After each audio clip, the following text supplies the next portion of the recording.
What's up gamers, Jem here, and let's talk about today and the future state of Stadia Pro, and let's begin with a statement from Google that was given to 9to5google.com.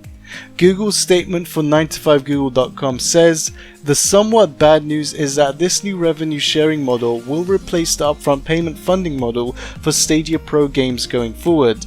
The good news though is that Google tells us that just in this first month, the company is already seeing developers outpace the revenue they would have seen from the subscription buyout or the funding they would have seen upfront for bringing their game to Stadia Pro." If you don't know, last week Stadia announced a couple of new things for developers to make their porting process easier, as well as earning more money by changing the revenue share to be in more favor of developers. One of these changes was that Stadia Pro has been changed to share the revenue of Stadia Pro by 75% to developers, while Stadia only gets 25% of Stadia Pro revenue. I even mentioned in last week's video regarding this news that Stadia Pro's quality is now in our hands.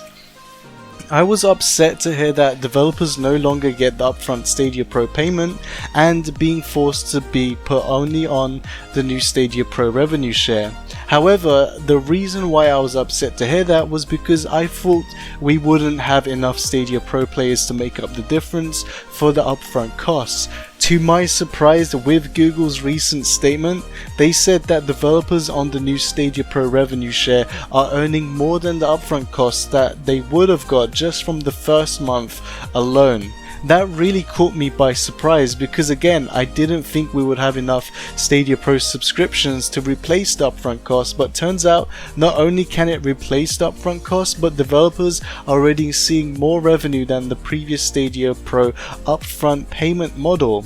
This is a really big deal because this means that Stadia Pro is now self-sufficient, and what I mean by that is that Google no longer needs to start throwing paychecks to developers to bring their game onto Stadia Pro.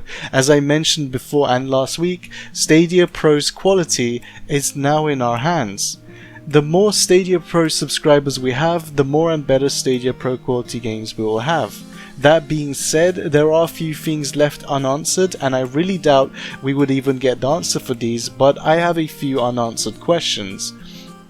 One of my questions is that, is every single Stadia Pro game that we can claim now, are they now part of the new Stadia Pro revenue share, or are they still part of the old contract and their Stadia Pro game will eventually expire and leave the claimable rotation?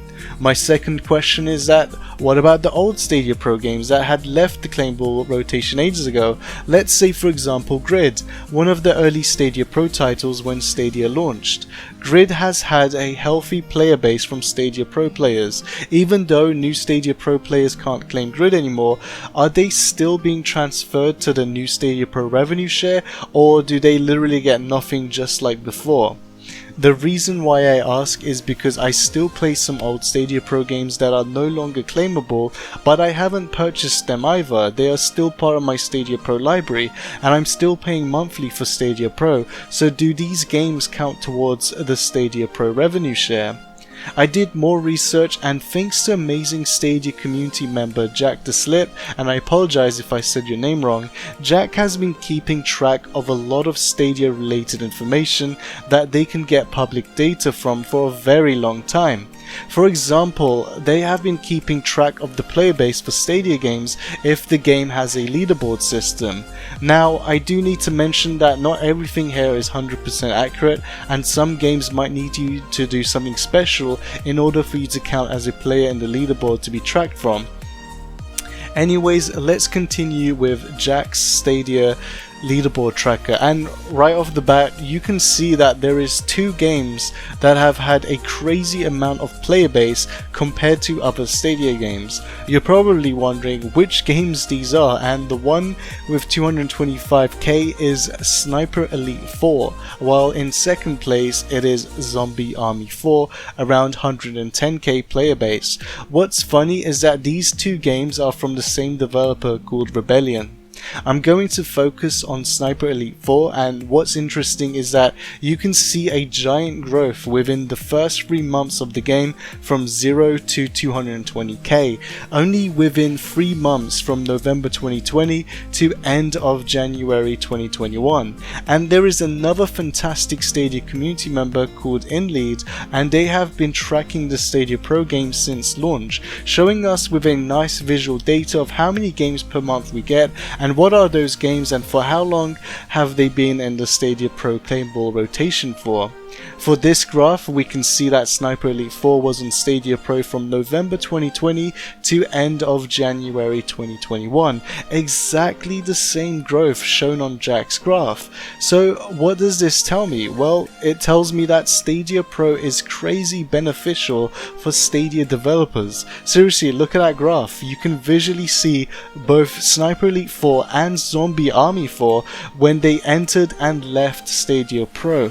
The moment these games have left Stadia Pro, the growth for these games have drastically went down.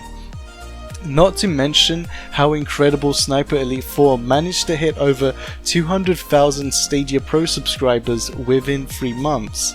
Anyways, my point is, with this new Stadia Pro revenue share, we might see old Stadia Pro games coming back to Stadia Pro.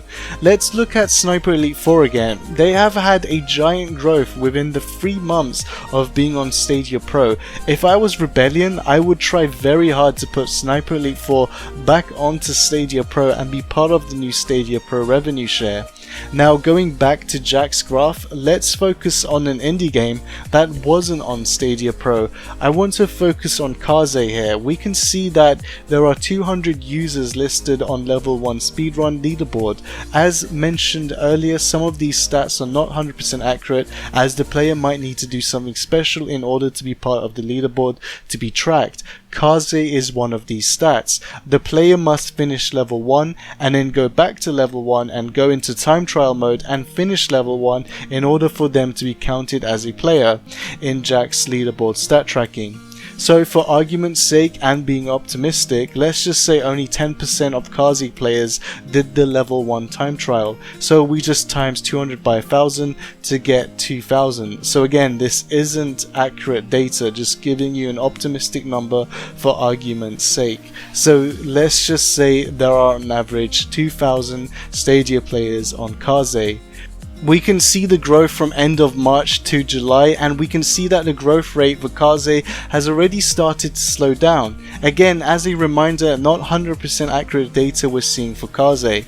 So the developers have a choice here. They could put the game on sale and people will pick it up, and then after the sale the growth will continue to go back to steadily normal, or the developers could put their game onto Stadia Pro and immediately get crazy amount of more players, but more importantly being part of the Stadia Pro revenue share. And perhaps once these developers see that they are making way more money than they were previously by not being on Stadia Pro, the developers might end up putting Kaze permanently onto Stadia Pro.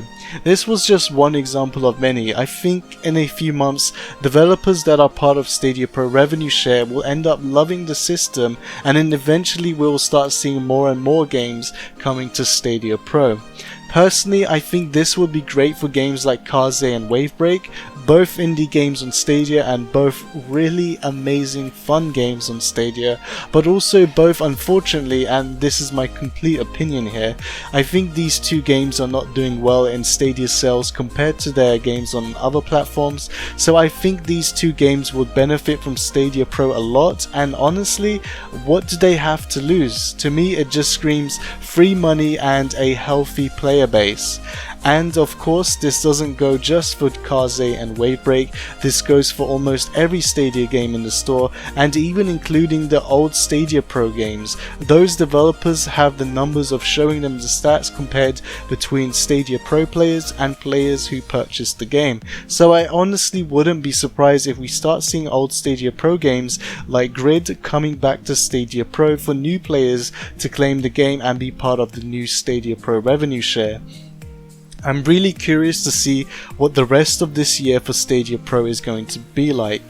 Thank you for watching my video. This is Jam, and I'll see you on the next one.